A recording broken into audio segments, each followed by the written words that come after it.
Nuk ishte dasma ime, ishte dasma e motrës së burrit tim. Por unë isha aty, duke buzëqeshur, duke pirë shampanjë, duke u ndjerë si pjesë e familjes. Vëllai i tij, kunatim, ishte ulur përballë meje në Triez. E kisha parë qindra herë më parë, por atë natë diçka ishte ndryshe. Kishte veshur një kostum të zi që i përshtatej përsosur. Flokët e tij ishin krehur prapa, duke zbuluar një balë të gjerë, dhe sy që më shikonin ndryshe. Jo si kunat, por si burr. Unë u përpoqa të shmangja shikimin, por ai nuk më linte. Çdo herë që ngrija kokën, sytë e tij ishin aty, të fiksuar tek unë, duke më thënë diçka që nuk isha dëgjuar kur nga burri im. Je e bukur sonte, më tha kur burri im u ngrit për të folur me një mik.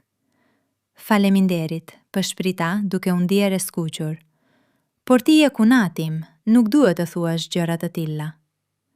Ai buzëqeshi, mi buzëqeshje e ngadalt e sigurt që më bëri të ndjeja diçka në stomak, diçka që nuk e kisha ndjer prej vitesh.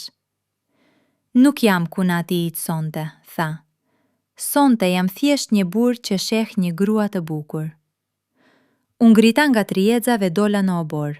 Kisha nevojë për ajër, kisha nevojë për distancë, por ai më ndoqi.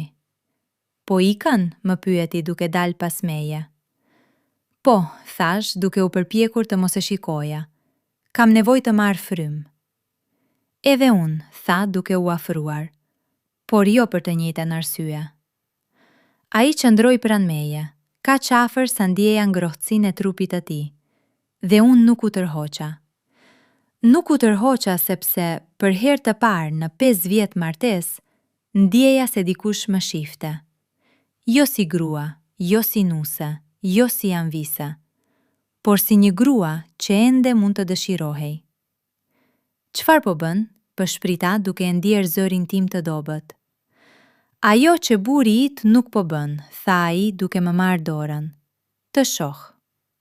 Natën e dasmës, pasi të gjithë ishin larguar dhe burri im ishte hedhur në shtrat i dehur, unë nuk mund të flija. Mendja ime ishte diku tjetër, tek ai, tek kunati im, tek mënyra se si më kishte parë.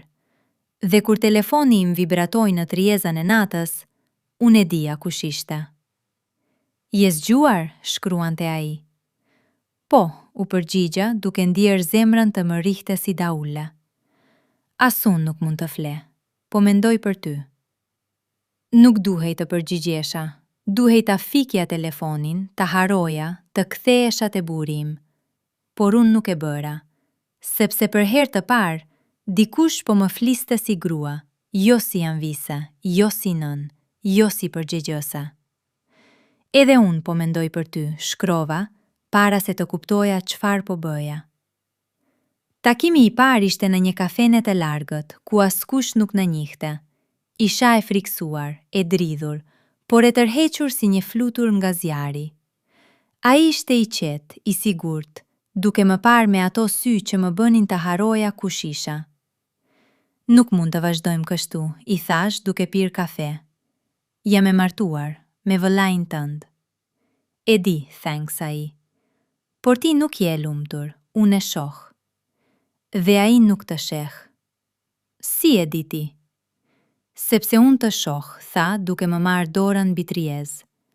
Unë të shoh ty, jo gruan e vëllait tim, ty. Dhe unë, si një e uritur që nuk ishte ngrënë prej vitesh, e lash veten të ushqehesha.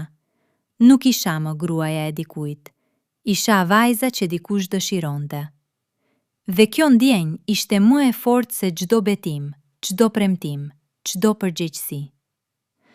Takimi i dytë ishte në shtëpinë e tij, kur gruaja e tij ishte në punë dhe fëmijët në shkollë.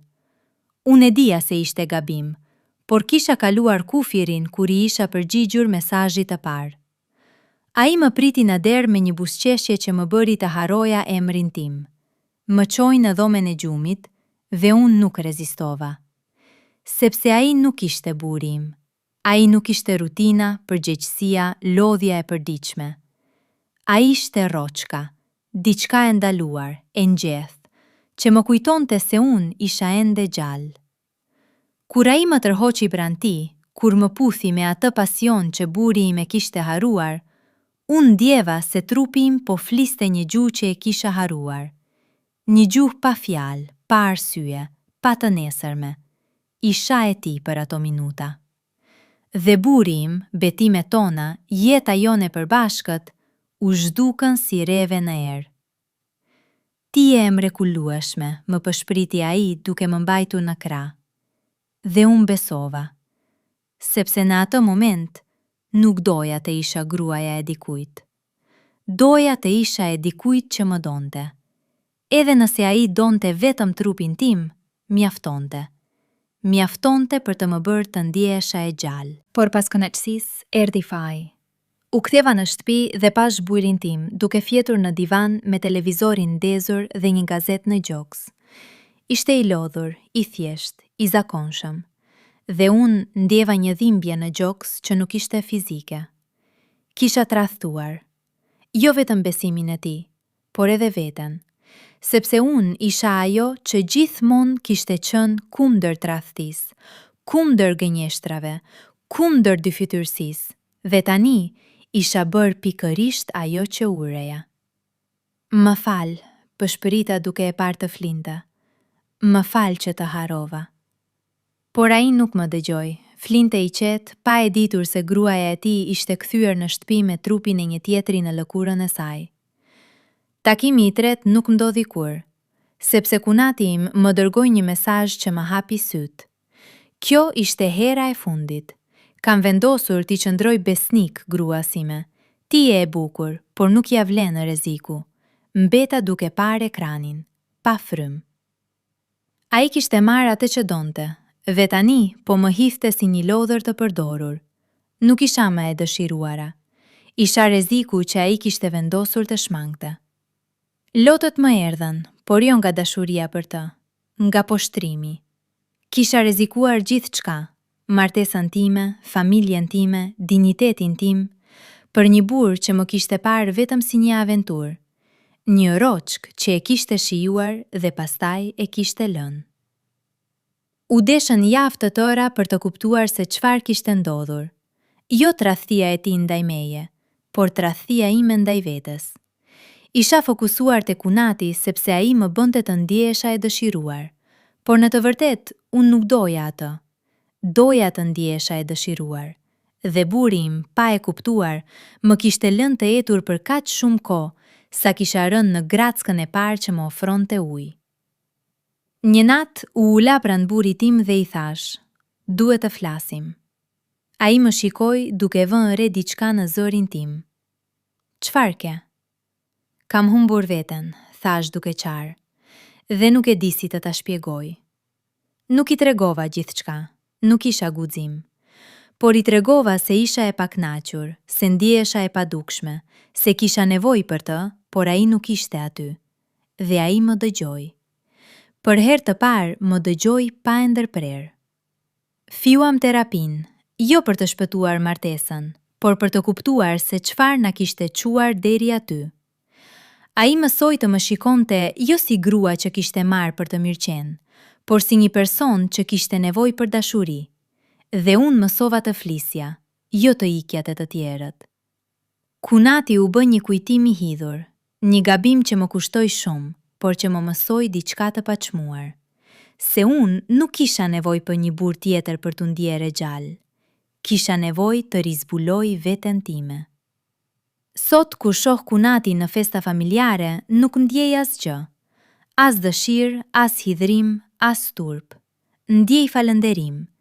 Jo për atë që bëri, por për atë që më tregoi, se unë isha e humbur, dhe se humbja ishte e nevojshme për të gjetur rrugën e kthimit. Buri im nuk e di kur gjithçka, dhe ndoshta kjo është mirë, por unë e di, dhe kjo më mjafton për të mos e përsëritur kur. Roçka e madhe e kunatit ishte një shkëndi që ndriçoi errësirën time, por që më la të djegur. Tani unë ndriçoj veten. Pa të tjerë, pa aventurat të ndaluara, sepse mësova se tradhtia më e madhe nuk është ndaj burit, por ndaj vetes. Dhe unë nuk do ta tradhtoj më veten.